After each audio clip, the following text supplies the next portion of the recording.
নমস্কার বন্ধুরা, আজকের ক্লাসে সকলকে স্বাগত। তো চলো শুরু করছি আজকের ক্লাস। দেখো, প্রথম প্রশ্ন কি রয়েছে? কাকোরি ষড়যন্ত্র মামলায় প্রধান অভিযুক্ত কে ছিলেন? কাকোরি ষড়যন্ত্র মামলায় প্রধান অভিযুক্ত কে ছিলেন?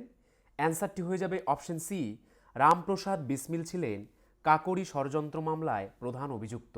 কাকোরি ষড়যন্ত্র মামলায় প্রধান অভিযুক্ত ছিলেন রামপ্রসাদ বিসমিল।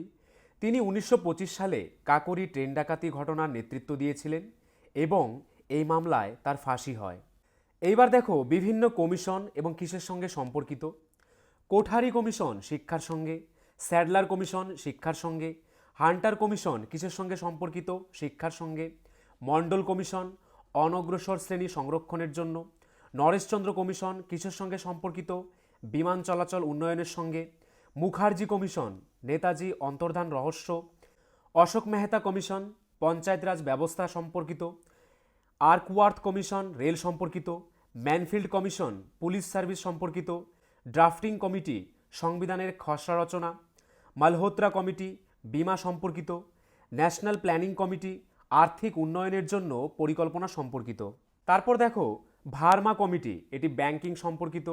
যশপাল কমিটি কিসের সঙ্গে সম্পর্কিত? শিক্ষার সঙ্গে। আবিদ হোসেন কমিটি ক্ষুদ্র বা কুটির শিল্পের সঙ্গে সম্পর্কিত। মালহোত্রা কমিটি বীমা সম্পর্কিত। ন্যাশনাল প্ল্যানিং কমিটি আর্থিক উন্নয়নের জন্য পরিকল্পনা সম্পর্কিত। ওয়াংচু ও ঝা কমিটি প্রত্যক্ষ কর সম্পর্কিত।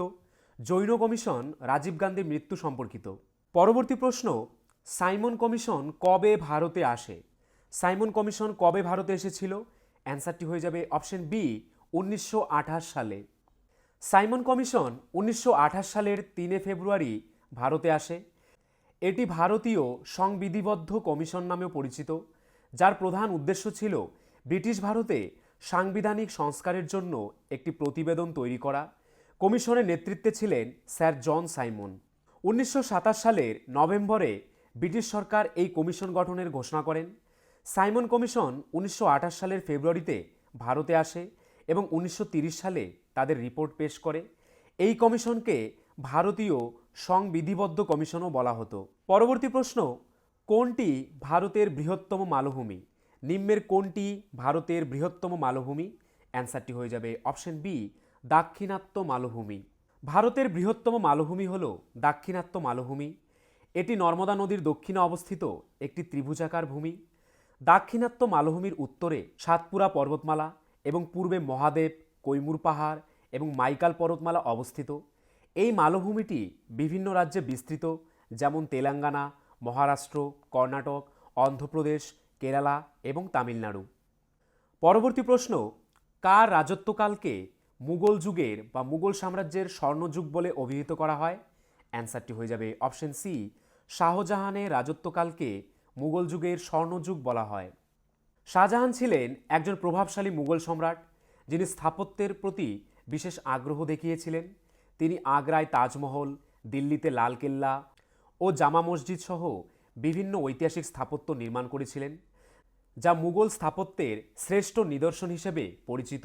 এই স্থাপত্যগুলি মুঘল শিল্প ও সংস্কৃতির সমৃদ্ধতাকে প্রকাশ করে। শাহজাহানের রাজত্বকালে মুঘল সাম্রাজ্য তার শ্রেষ্ঠত্বের শিখরে পৌঁছেছিল। তিনি শিল্প, সাহিত্য ও সংস্কৃতির উন্নতিতে গুরুত্বপূর্ণ অবদান রেখেছিলেন।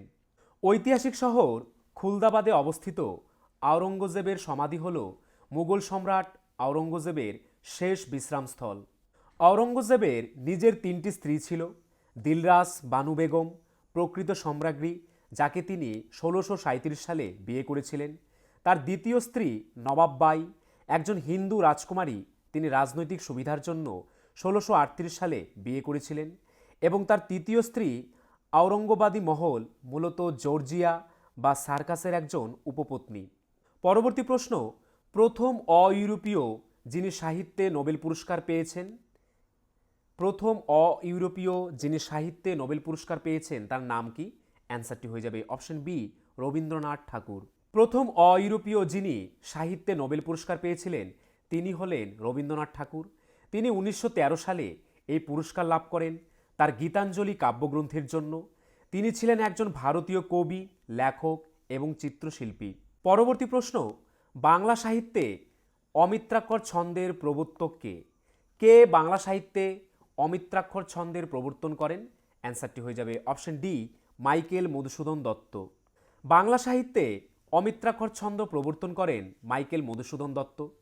1860 সালে প্রকাশিত পদ্মাবতী নাটকের দ্বিতীয় অঙ্কের দ্বিতীয় গর্ভাঙ্কে তিনি প্রথম এই ছন্দের ব্যবহার করেন। এই ছন্দের মাধ্যমে বাংলা কাব্যে নতুন এক ছন্দ ও ভাষার মুক্তি এনেছিলেন তিনি। এইবার দেখো বাংলার বিভিন্ন সাহিত্যিক এবং তারা অন্য কী নামে পরিচিত। রাজশেখর বসু, পরশুরাম, সুকুমার রায়, শ্যাম রায়, ডিরোজিও, জুভেনিস, অবনীন্দ্রনাথ ঠাকুর যাকে রোশনালী বলে ডাকা হয়, শরদিন্দু বন্দ্যোপাধ্যায় চন্দ্রহাস, গৌরমল্লার নামে পরিচিত, সুবোধ ঘোষ সুপান্থ ও কালপুরুষ নামে পরিচিত, নারায়ণ গঙ্গোপাধ্যায় সুনন্দ নামে পরিচিত, মোহিতলাল মজুমদার, সত্যসুন্দর দাস, তরুণ রায়, ধনঞ্জয় বৈরাগী, অশোক গুপ্ত বিক্রমাদিত্য, পূর্ণেন্দু পত্রী সমুদ্রগুপ্ত, দেবেশ রায় কী নামে পরিচিত? বেদুইন, মহেশ্বেতা দেবী সুমিত্রা দেবী নামে পরিচিত, শক্তি চট্টোপাধ্যায় অভিনব গুপ্ত নামে পরিচিত, কালিদাস রায় যাকে কি বলা হয়? বেতাল ভট্ট। পরবর্তী প্রশ্ন, পায়রার ডানায় রেমিজেস পালকের সংখ্যা কয়টি? পায়রার ডানায় রেমিজেস পালকের সংখ্যা কয়টি? অ্যান্সারটি হয়ে যাবে অপশন বি, 23টি। পায়রার প্রতিটি ডানায় সাধারণত 23টি রেমিজেন্স পালক থাকে। এই পালকগুলি ওড়ার জন্য খুবই গুরুত্বপূর্ণ। এছাড়াও পায়রার লেজের গোড়ায় 12টি বড় পুচ্ছ পালক থাকে যা লেজের ভারসাম্য রক্ষা এবং স্টিয়ারিংয়ে সাহায্য করে।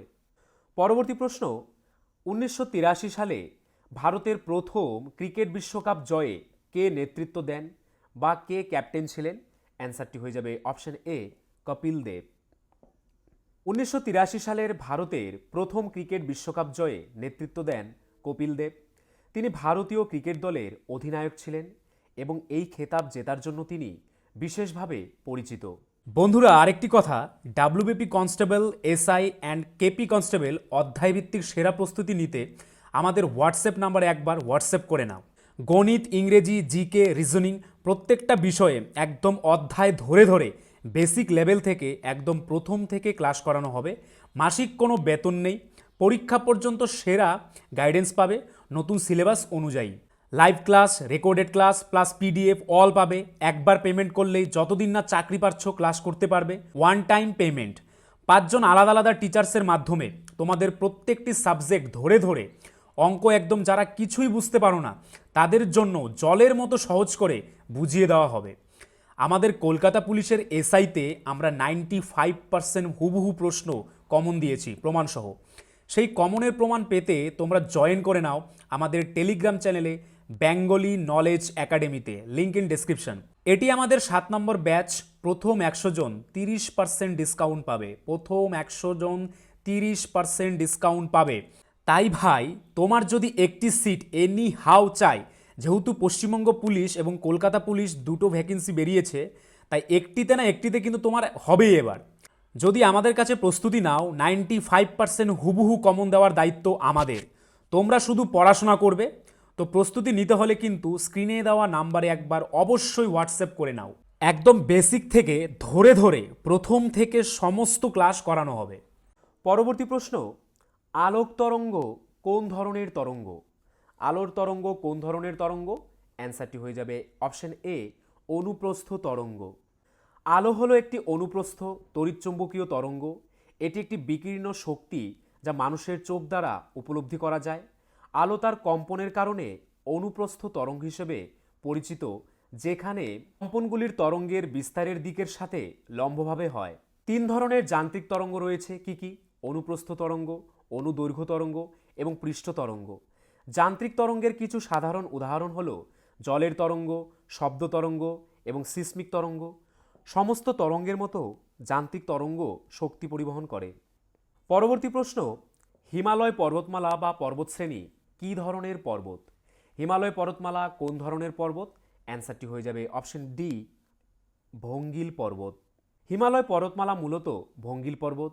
50 মিলিয়ন বছর আগে এটি ভারতীয় প্লেট এবং ইউরেশিয়ান প্লেটের মধ্যে সংঘর্ষের ফলস্বরূপ গঠিত হতে শুরু হয়েছিল এবং আজও তা অব্যাহত রয়েছে।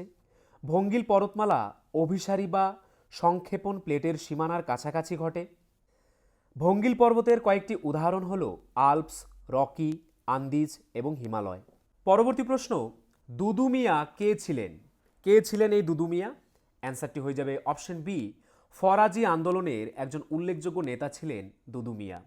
দুদু মিয়া ছিলেন ফরাজি আন্দোলনের একজন গুরুত্বপূর্ণ নেতা, যিনি ব্রিটিশ শাসনের বিরুদ্ধে সশস্ত্র আন্দোলন করেছেন। তিনি 1819 সালে জন্মগ্রহণ করেন এবং 1862 সালে মৃত্যুবরণ করেন। তার আসল নাম ছিল মোহসিন উদ্দিন, তবে তিনি দুদু মিয়া নামেই বেশি পরিচিত ছিলেন। পরবর্তী প্রশ্ন, ডিএনএর ক্ষুদ্র অংশকে কি বলা হয়? অথবা ডিএনএর ক্ষুদ্রতম অংশকে কি বলা হয়? অ্যান্সারটি হয়ে যাবে অপশন বি, জিন বলা হয়। পরবর্তী প্রশ্ন, কোন দুটি স্থানের মধ্যে ভারতের প্রথম রেলপথ চালু হয়েছিল? কোন দুটি স্থানের মধ্যে ভারতের প্রথম রেলপথ চালু হয়েছিল? অ্যান্সারটি হয়ে যাবে অপশন বি, বোম্বে এবং থানেতে। ভারতে প্রথম রেল লাইন স্থাপিত হয়েছিল বোম্বাই থেকে থানে পর্যন্ত। 1853 সালে এই রেলপথ চালু হয়েছিল। পরবর্তী প্রশ্ন, ভারতীয় সংবিধান কার দ্বারা গৃহীত হয়েছিল? অ্যান্সারটি হয়ে যাবে অপশন সি, ভারতীয় গণপরিষদ দ্বারা গৃহীত হয়েছিল। ভারতীয় সংবিধান 1949 সালের 26শে নভেম্বর তারিখে ভারতের গণপরিষদ কর্তৃক গৃহীত হয়েছিল। এটি 26শে জানুয়ারি 1950 সালে কার্যকর হয়েছিল। গণপরিষদ ছিল ভারতীয় জনগণের দ্বারা নির্বাচিত সদস্যদের একটি সভা, যারা এই সংবিধান তৈরি ও গ্রহণ করার জন্য গঠিত হয়েছিল। পরবর্তী প্রশ্ন, ইবন বতুতা রচিত ভ্রমণ বৃত্তান্তটির নাম কি? অ্যান্সারটি হয়ে যাবে অপশন বি, রিহলা। ইবন বতুতার রচিত ভ্রমণ বৃত্তান্তটির নাম রিহলা। রিহলা একটি আরবি শব্দ যার বাংলা অর্থ ভ্রমণ কাহিনী। এই গ্রন্থে ইবন বতুতার জীবনের ভ্রমণ এবং অনুসন্ধানের বিস্তারিত বিবরণ লিপিবদ্ধ আছে, যা প্রায় 73,000 মাইল জুড়ে বিস্তৃত ছিল। রিহলা 1400 শতকের পূর্ব, মধ্য এবং দক্ষিণ এশিয়ার মুসলিম সাম্রাজ্যের ইতিহাসের একটি গুরুত্বপূর্ণ দলিল হিসেবে বিবেচিত হয়। সার্বজনীন দ্রাবক রূপে ব্যবহৃত হয় কোন যৌগটি? অ্যান্সারটি হয়ে যাবে অপশন ডি, জল। জল সার্বজনীন দ্রাবক রূপে ব্যবহৃত হয়। জলকে সার্বজনীন দ্রাবক বলা হয়। এটি একটি অজৈব যৌগ এবং এটি বিভিন্ন ধরনের পদার্থ দ্রবীভূত করতে পারে, তাই এটিকে সর্বজনীন দ্রাবক হিসেবে বিবেচনা করা হয়। পরবর্তী প্রশ্ন, ভারতের বৃহত্তম খাদ্যশস্য উৎপাদক রাজ্য কোনটি? অ্যান্সারটি হয়ে যাবে অপশন বি, উত্তরপ্রদেশ। ভারতের বৃহত্তম খাদ্যশস্য উৎপাদক অঞ্চল হল উত্তরপ্রদেশ। উত্তরপ্রদেশ গম, বার্লি, আখ, আলু এবং মসুর ডাল খাদ্যশস্য উৎপাদনে প্রথম স্থানে রয়েছে। পশ্চিমবঙ্গ, পাঞ্জাব, অন্ধ্রপ্রদেশ এবং তামিলনাড়ুও ভারতের প্রধান ধান উৎপাদনকারী রাজ্যগুলির মধ্যে অন্যতম। পরবর্তী প্রশ্ন, ভারতের বিখ্যাত ময়ূর সিংহাসন কে লুট করে নিয়ে যান? ভারতের বিখ্যাত ময়ূর সিংহাসন কে লুট করে নিয়ে যান? অ্যান্সারটি হয়ে যাবে অপশন সি, নাদির শাহ। ভারতের বিখ্যাত ময়ূর সিংহাসন পারস্যের সম্রাট নাদির শাহ লুট করেন। 1739 সালে তিনি মোগল সম্রাট মুহাম্মদ শাহকে পরাজিত করে দিল্লি দখল করেন এবং এই সিংহাসনটি লুণ্ঠন করেন। আহমদ শাহ আবদালি আধুনিক আফগানিস্তানের প্রতিষ্ঠাতা হিসেবে গণ্য করা হয়। আহমদ শাহ আবদালি মোট 8 বার ভারত আক্রমণ করেন। তার ভারত আক্রমণের সময়কাল ছিল 1748 থেকে 1766 সাল পর্যন্ত। পরবর্তী প্রশ্ন, কোন মহাসাগরকে রিং অফ ফায়ার বলা হয়? কোন মহাসাগরকে রিং অফ ফায়ার বলা হয়? অ্যান্সারটি হয়ে যাবে অপশন বি, প্রশান্ত মহাসাগরকে। রিং অফ ফায়ার প্রশান্ত মহাসাগরের চারপাশে অবস্থিত একটি আগ্নেয়গিরি এবং ভূমিকম্পের সক্রিয় বেল্ট। একে সার্কাম প্যাসিফিক বেল্ট বা সার্কাম প্যাসিফিক সিসমিক বেল্টও বলা হয়। এই বেল্টের প্রায় 90% ভূমিকম্প এবং পৃথিবীর প্রায় 75% সক্রিয় আগ্নেয়গিরি এই অঞ্চলে অবস্থিত। পরবর্তী প্রশ্ন, নিম্নলিখিত কোনটি একটি ইনপুট ডিভাইস? নিম্নলিখিত কোনটি একটি ইনপুট ডিভাইস? অ্যান্সারটি হয়ে যাবে অপশন সি, স্ক্যানার। কম্পিউটারের ইনপুট ডিভাইসগুলির মধ্যে হলো কিবোর্ড, মাউস, স্ক্যানার, মাইক্রোফোন এবং ওয়েবক্যাম। আউটপুট ডিভাইসগুলি হলো মনিটর, প্রিন্টার, স্পিকার এবং প্রজেক্টর। ইনপুট ডিভাইসগুলির ব্যবহারকারীর কাছ থেকে ডেটা গ্রহণ করে, আর আউটপুট ডিভাইসগুলি কম্পিউটারের ফলাফল ব্যবহারকারীর কাছে প্রদর্শন করে। পরবর্তী প্রশ্ন, উদ্ভিদ কোষ গঠনে অপরিহার্য শর্করাটির নাম কি? উদ্ভিদ কোষ গঠনে অপরিহার্য শর্করাটির নাম কি? অ্যান্সারটি হয়ে যাবে অপশন এ, সেলুলোজ। উদ্ভিদ কোষ গঠনে সেলুলোজ হলো প্রধান শর্করা। এটি উদ্ভিদের কোষ প্রাচীরের মূল উপাদান এবং এটি উদ্ভিদের কোষকে কাঠামোগত সমর্থন ও সুরক্ষা প্রদান করে। সেলুলোজ একটি পলিস্যাকারাইড যা গ্লুকোজের দীর্ঘ শৃঙ্খল দিয়ে গঠিত এবং এটি উদ্ভিদের কোষপ্রাচীরকে দৃঢ় ও স্থিতিশীল করে তোলে। পরবর্তী প্রশ্ন, জার্মান সিলভারে কোন ধাতুটি অনুপস্থিত থাকে? জার্মান সিলভারে কোন ধাতুটি অনুপস্থিত থাকে? অ্যান্সারটি হয়ে যাবে অপশন সি, সিলভার অনুপস্থিত থাকে। জার্মান সিলভারে সিলভার বা রূপো ধাতু থাকে না। এটি মূলত তামা দস্তা এবং নিকেলের একটি সংকর ধাতু। জার্মান সিলভারের গঠন সাধারণত 60% তামা, 20% দস্তা এবং 20% নিকেল দিয়ে গঠিত। কিছু ক্ষেত্রে এতে সামান্য সীসা বা টিনও থাকতে পারে। এইবার দেখো বিভিন্ন সংকর ধাতু এবং তারা কী নিয়ে গঠিত। পিতল কী নিয়ে গঠিত? তামা এবং জিঙ্ক নিয়ে। ব্রোঞ্জ তামা ও টিন দিয়ে।